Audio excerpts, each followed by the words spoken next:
Hey, this is William Tincup and Ryan Leary. This is the You Should Know podcast. Mark and Jim are on with us today. We're going to be talking a little bit about engagement, a little bit about managers and how we can make managers better. And so let's just jump right into it. Jim, would you do us a favor and introduce yourself? And then Mark, same with you. Sure. I'm Jim Barnett, and I am one of the founders and the CEO of a company called Wisq, which we'll talk a little bit about.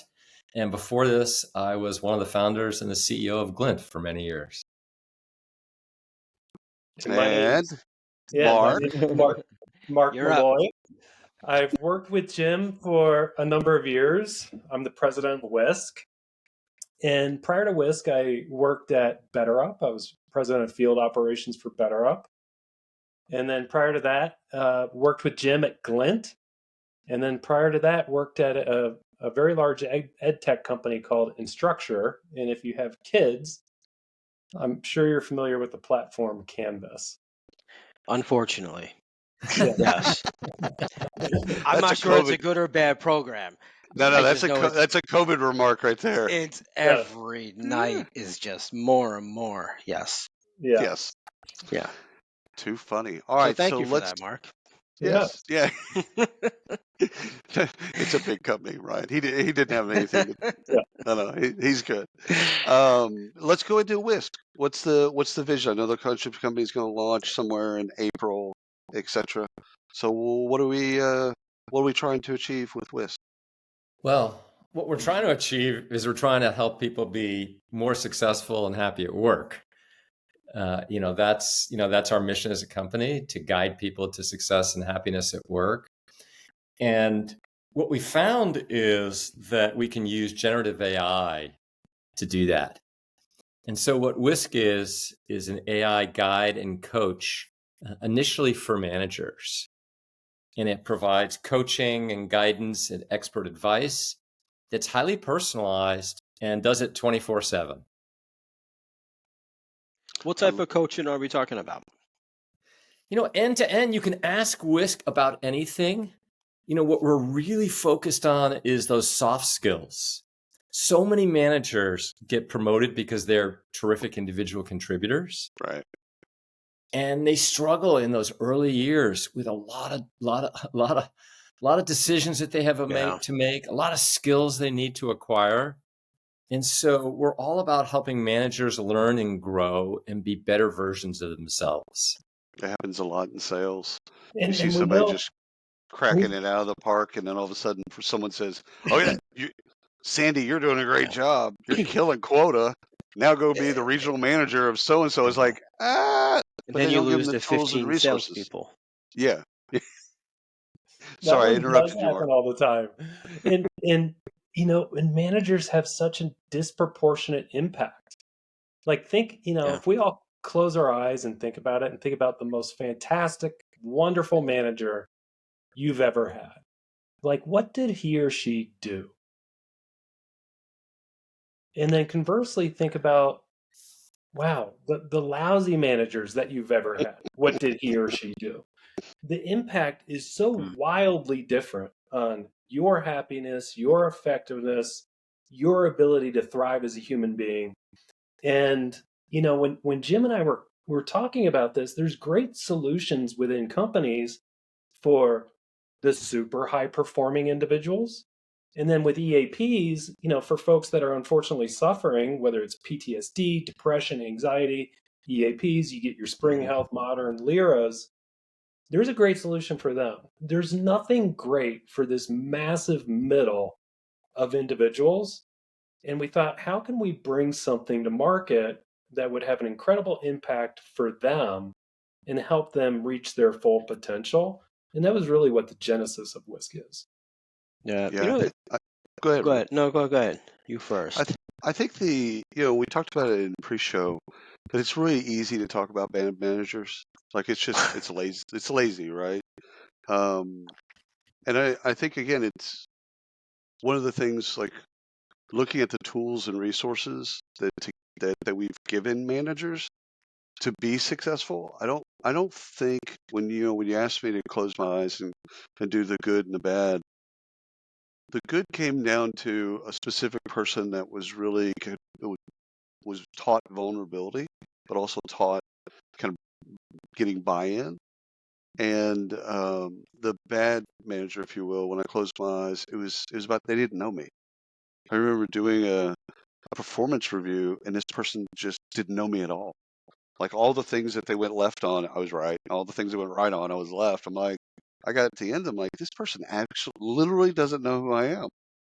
And so, but again, now we look at that, and I'm like, maybe they weren't a bad manager. Again, easy, lazy stuff to say. Maybe they just didn't have the tools and resources to be successful. Totally. And your point about the tools or learning, the analogy I like to use, and I don't know, Mark's probably tired of hearing this, so he's going to kick me, but it's sort of like if you take Coco Gauff, and let's say you send her to tennis camp for a week, and then we basically say good luck winning the U.S. Open, right? That's not how it works. I mean, she works with variety of coaches for decades, Right. to be at the top of her game. Now, I'm not saying being a manager is the same as winning the U.S. Open, but what I'm saying is it's a very complex, challenging job that has a lot of dimensions to it. And sending managers through a 1-week training course or asking them to watch a video once a year is not giving them the tools that they need to be great. And so we thought to ourselves, what if we could embed a real-time 24/7 coach and guide and mentor to help managers really be the best versions of themselves? And so you're right. It's all, a lot of people could be much better managers. They just don't have the tools or the training or guidance to become that better manager. Yeah. It's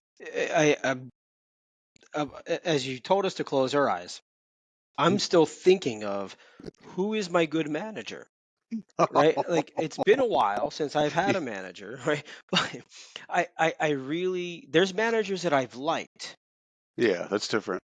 but none that I would look back and say, you've really impacted my career. I just don't know that I have that. And I've always spoken not nicely about them. I now feel guilty about that Nah, not at all. because of how you're explaining, but it makes sense. It makes sense. So I think where I want to start with my question is, how do you embed this 24 hours a day, and how does it, I think I have an idea of how it would feel from some other tools that I've used, but I'm curious, how does this feel to a manager, and how do they engage with this? How do they interact with it? So that's a really, really good question, because they can engage with it at any time, but that's not the same as something being there for you 24/7 or available for you. So they can come in to Wisq, via their mobile app, their desktop app, browser, and they can talk to the coach about anything they want to talk to the coach about. Right. But more than that, over time, the coach does a few things. First, it gets to know you, starts to understand your history, your patterns, understands your company's content, and if you've chosen to take some assessments, knows even more about you. If you've chosen to use Wisq feedback features, then you've gotten feedback from your team. So the Wisq platform takes all of this content and coaches the individual using that content. And so one of the ways that it's guiding you all the time is with nudges and reminders. Right. It understands over time that you've got these either issues that you're dealing with right now. Let's use an example of, you've got an underperforming person on your team and you've been avoiding the hard conversation. Right. So it now starts to understand that this is an issue for you, and that you came to Wisq to ask, how do I have that conversation with this individual? And then it also starts to understand, do you avoid challenging conversations in general? Do I need to coach this user on something bigger, coach the person as opposed to the problem? So those are some of the ways that the coach becomes embedded in your life and helps you on a more continuous basis than sort of Makes traditional sense. solutions. Mark, what do you think about? I mean, first of all, it gets smarter, right? That's the beauty of it. Through time, it gets smarter with that individual person that's coaching. So it gets smarter there. But what do you think about the metadata in terms of across all the coaching and seeing kind of some of the same things kind of pop up? You know, if we do personas or if we think of people with, that's a conflict orientation, right? You either have conflict orientation or you don't, right? You can't necessarily change your personality, but you can guide someone steps by with to overcome those things. But I'm really interested in your take on kind of what y'all would see in all that anonymized data and looking at that and showing, okay, here's what we got going on with managers in general. Here are the, like I've seen a trends report in my mind, the 2025 trends report of here's what's going on with managers. Here's the 5 things that, they need the most upskilling in is these things, etc. Like, what are you excited about that when you're going to have access to that data? Exactly. I think the overall arc, starting at the beginning, is have a guide that knows you and a guide that knows your team. How do you really do that? Well, you do it through assessments. We're not going to be overly dogmatic about the assessment type. We believe Right. that we should support a whole bunch of different types of assessments, ranging from Big 5, Enneagram, DISC, Predictive Index, so forth and Right. so forth. You And gonna then use BuzzFeed? which one? BuzzFeed? Like BuzzFeed. what type Yeah. of pizza are So you? assessment up front, and that begins to teach Wisq about you as a human, your Right. personality, so forth and so on.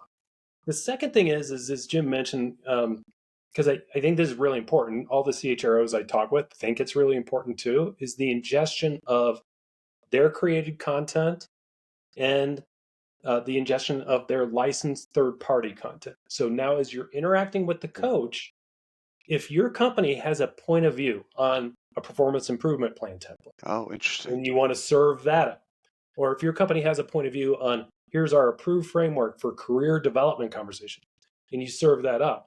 Now think about what actually happens in these companies is Slack and Teams become your de facto knowledge base. Right. People literally don't want to go look stuff up, and they end up asking their HRBP, what do we do about this again? What's this again? Right. And these poor HRBPs, they get these same questions over and over and over and over. So part of it is just literally know that user, make it really easy to access the company point of view materials. Also make it really easy to access millions of scholarly articles on leadership behavior, manager foundations, principles, soft skill building, so forth and so on. And then that results, William, in what you Right. just talked about, Right. a ton of exhaust data for Right. customer insights. And when you anonymize that and then you serve it back up, you can see a world where, wow, you've got a really killer benchmarking report here that you Right. can share with other CHROs. You can see a world where companies now have a new, better diagnostic relative to a little bit of the autopsy-oriented diagnostic that you get from the engagement industry. Right. So there's this whole world of kind of, now that you've got the ability to build on the shoulders of giants, right? We've got large language models. We've got humanities knowledge at our fingertips. How are we going to leverage that to deliver an exceptional experience to these managers? Whereas what we've done over all these years, we've literally just given them learning management systems, Right. LXPs. Learning starts at the beginning, it ends at the end, and right when it's over, the forgetting curve has a ton of gravity, and it's much more powerful than the learning curve. Yes. Yeah. And we've given them extranets and intranets, case management software as well. Like, okay, great. You have a question, go over here to this other thing and ask the question, which, it's much easier to email the CHRO It and get that is. question answered. So, It is. too funny. Curious on your takes. I want to go back to the comment you made, Mark, about content. So content that the company's putting out, and then also third-party content. How do you ensure, or how does this ensure that the content that's being put out by the company isn't just I'll say bias. I don't have the I don't not sure the right word here. The content's not biased based on the group of people that have created that content that truly represents the population of the company. I think the kind of crux of your question is how do we ensure that it's accurate, right? Right. So it's not Yeah. necessarily biased one way or another. The technology, and I know you guys are technologists, so I'll kind of explain this. It employs a RAG engine. So if you're just say company X, you have 10,000 employees, you've got petabytes of content on all things HR handbook, training, Hmm. whatever, and you want us to ingest that to serve that content up when your That's right. user has a question. That repository is yours alone. We Right. never use it for any other purpose other than your content. Our customers love that because it's private, secure. They trust us, obviously. Well, those are most of the basic questions that you get as a team member and as a manager. Is someone's like, we just moved to Indiana. I don't know what our vision and I don't know what my vision insurance is. It's Yeah, stuff like totally. that. It's little simple stuff like that Hmm. that impacts their experience. They go to their manager and manager's like, sure, this is something that they could easily ask Wisq and go, hey, employee just moved to Indiana. What's their vision insurance? And where is the documentation? Done. Like that's easy. I see that becoming easier, especially if they ingest all that, including their values, anything that's around their values, because Right. ultimately you want that alignment of your managers, your team, and the company's values, and so that you got to know what those things are. It's got to be able to know those things so that it doesn't give advice that's outside of the ethical or moral boundaries. Yeah, that's a really important point. And one of the things we built is these really cool guardrails. So if somebody asks about certain, what we'll call sensitive topics, um, we don't coach on those topics. We Right. refer them to HR. So things like sexual harassment, discrimination, Right. privacy, safety in a manufacturing facility or something. So those we have a series of algorithms that detect those topics, and then we don't coach on those. We refer those to HR or the That's smart. appropriate. That's Yeah. smart. I mean, it's wayfinding at that point. If somebody's asking about sexual harassment, like what's our policy, or well, how do I go about reporting it, this, that, and the other, or how do I avoid it, or how do I get away with it, whatever. Anyway, so like if they're asking those questions, then again, the manager doesn't need to get involved there. The manager needs to be able to get that routed to HR. Jim, the question I had for you is, how do we know that we've done this well? Like, what are we going to be looking at to know that we've made, again, all managers? Like we've topically talked about some types of managers, but really we're trying to make all managers better. Doesn't matter where you are, where you start your journey. How will we know that we reached the goal? Yeah, that's a really, really, really good question.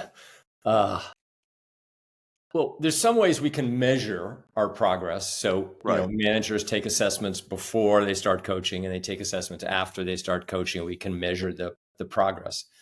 But I think you're asking a bigger question, like as Right. humanity, how will we know what's the impact of generative AI coaching on humanity? Yeah. Well, is it productivity? Is it yield? In the sense of like farmers look at crops, is it getting more out of less? I think ultimately that's right. I think that's how companies think about it. Ultimately they're buying software to improve the results of their business. Right, as they should. As they should. We I think think if we can help managers be the best versions of themselves, help them be more successful, help them be more engaged, be happier at work, that will influence their teams, and that will lead to these really positive business outcomes. And there's tons of decades of data to show that those things are true. See, I think it shows up there. I think the company's interest is perfect. I think it shows up in regrettable turnover. For sure. So if we can keep that manager that is doing an exceptional job and now doing a more exceptional job, and we can keep that team that's now more cohesive and doing a better job, etc., turnover in and of itself isn't bad. Like there's trees that die in a forest. That's actually a good thing. It's not a bad thing. It's the regrettable turnover. It's the people that you wanted to keep, but you couldn't keep. And I think if we can move the needle on that and keep those people and keep them engaged, but keep them productive and all that other stuff, keep them happy, whatever, then I think that would be an outcome that I'd want to measure. Yeah. And then really specifically, you were asking this bigger, broader question, but how do we actually monitor today's progress or, the quality of our coaching? We actually employ a combination of both technology solutions to monitor the quality of coaching, as well as human solutions. So we have human coaches that'll go in and score coaching sessions. And then we also use a variety of algorithms and generative AI to also automatically score our coaching sessions to see how they're doing, so we can see the progress that we're making in the quality of our coaching experiences. Well, that's like continuous calibration, right? That people talk about. It's like it is. You write the algorithm and it's done. It's like you're always going to be tweaking and calibrating, recalibrating that. And I love the human part, and I love the machine part as well. Like it's going to learn, but also you're going to have that occasional human interaction and look at it and go, okay, yeah, this isn't doing what it's supposed to be doing. So the algorithm it needs to be tweaked. I mean, the opportunity is so staggeringly incredible. I mean, when you think about the future where we're all going to have digital human companions that help make our lives better every day, is going to be really thrilling. It's going to take us, it's going to happen quickly. It's partly available today, the voice interactions that you can have with products like Wisq. But, we're going to see progress over the next 5 years that's going to blow people away. And the ability to help us lead more successful and happier lives is going to be truly outstanding. And just to build up the voice one, I heard from one of our users, you can take a walk with your headphones, have Wisq open on your phone, and literally ask it any question you'd like related to leadership, development, these critical soft skills. And, we've all been through this a long time. So sometimes it's hard for us to kind of go back in our mental Rolodex and say, okay, remind me, how hard was that again? Well, I tell you, we've got this cadre of users, first line, second line, third line leaders that are fewer than a decade into their leadership. Like these really simple things that are truly second nature to us because we've done this forever and ever and ever. It's anxiety producing like you wouldn't believe.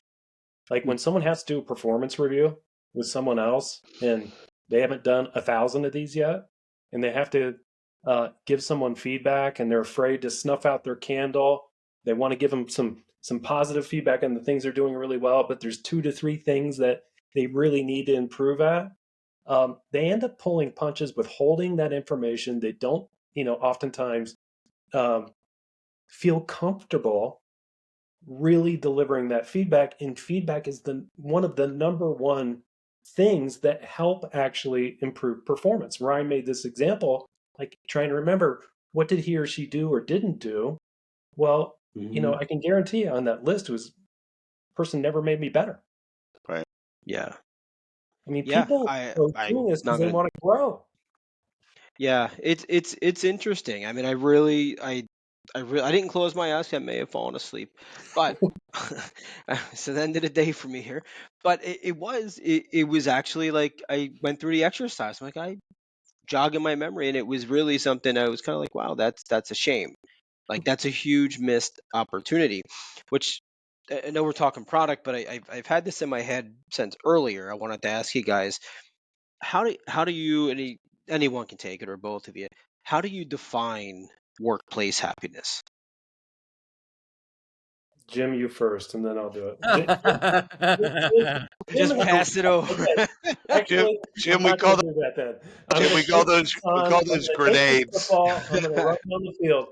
So I'll preface this. Jim has actually studied happiness as a hobby for the last 20 something odd years. And so one of the reasons Oh wow, okay. that I'm here is because, he's a fantastic leader and manager, a fantastic human being. And I learned just so much so fast in working with him. I'm like, all right, I'm going to go do that Yeah. again. And So so Jim, in let the me course of time, let me preface this with why it was curious for me. I have a curiosity here. So I'm based in the Pennsylvania area, in Philadelphia area. And William, you get a kick out of this because this is totally not me. I don't do this stuff often, but I sat in on a talk. It was more of a lecture. It was IBM days, so this is probably 2015, 2014 timeframe. I know actually it was earlier than that. It was Connexa timeframe, so it was probably 2010, 2011 timeframe. There's a psychologist that's at University of Pennsylvania, um, Segelman is his Marty. name. Yes, yes, you're right. Obviously, you know this. Yes. But he gave a talk on emotional happiness and understanding what gets you there. And it was just one of those things that like I never listen to this stuff. Like it doesn't do it for me. And but that one clicked and I sat there. It was about a 45-minute thing. It was a takeoff. He did a TED talk back in the early 2000s and it was a takeoff of that. But this was down in University City right near UPenn where he's at. And it just has always stuck with me. But workplace happiness. And so when William and I started talking about work defined, it reminded me of that. And I never went back to it. I just forgot. But you had said something earlier that made it click in my head. And I'm just curious to get your take on this. Jim, that's you. Yeah, Jim, I'm looking at. I'm still trying to answer your last question well. I put Let him me- to sleep. Sorry. No, Ah, you sure didn't put me to sleep. Let me go back to the question of happiness first.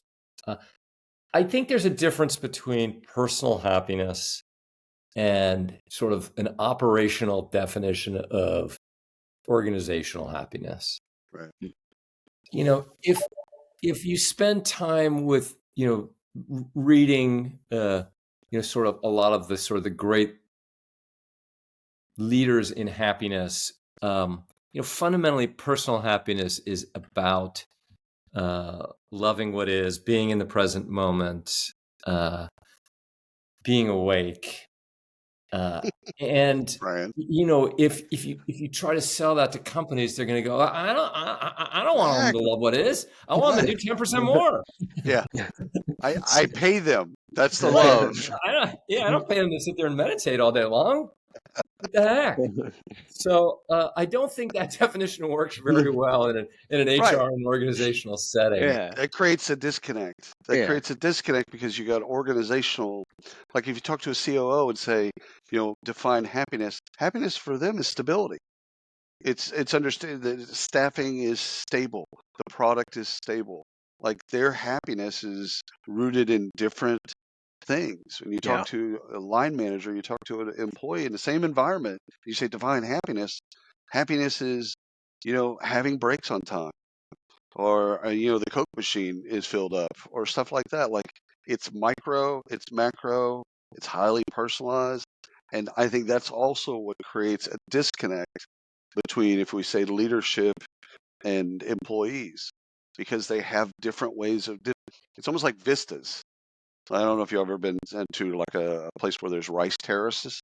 Like in Manila, outside of Manila, there's these wonderful in Baguio. There's these wonderful rice terraces. But when you stand on those things, it's like every step when you go up is a completely different outlook, and that's how I think about happiness. That person at that particular moment is looking off into the vista, and they're getting one way.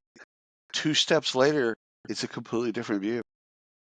So I don't know if there's ever going to be kind of universal agreement on what is happiness, work happiness, at least. Yeah. Maybe to build slightly off of Ryan's comment. So, so Marty Seligman, the professor you're referring to, Mm-hmm. is the godfather and the author of Positive Psychology, which Right. is basically a book that talks about whole person thriving, and it's got some happiness layers in it. And as Jim pointed out, like, he's studied this on a personal level for a very long time. And people have resting happiness levels. And it turns out that, your resting happiness level might be a 6 out of 10. Someone else's who is constantly cranky, they might be a 3 out of 10. And what we've learned, which is scientifically proven, is that there's certain practices that can actually increase your baseline happiness level. And it can do that permanently. Mm. So practices like meditation, practices like doing things in service of others. We talked about oxytocin earlier, like petting a dog.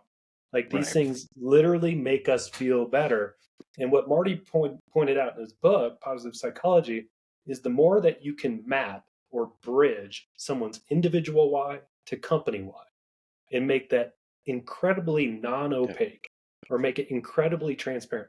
Here's how your work is contributing to a broader vision, broader mission, broader plan, and you happen to really care about that plan.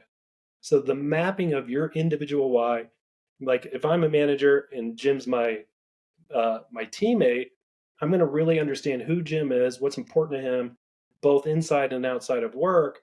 And then I'm going to try to build a bridge between his personal why and the company why. And that bridge, brick by brick, is laid with soft skills. Right. And the tragic thing is most learning management platforms, LXPs, they train us in hard skills. Right. They don't really learn get HTML. into active listening. And that bridge is literally paved with these soft skills. And that's one of the kind of the number one things that great leaders do, is they help you along your journey. They've walked in your shoes before. Some of it borderlines on mentorship. Some of it's guiding and nurturing along that same path, but they're helping you reach your personal goals and building a direct bridge to company goals. So the opposite of happiness, I think most people, if asked, they would say sadness.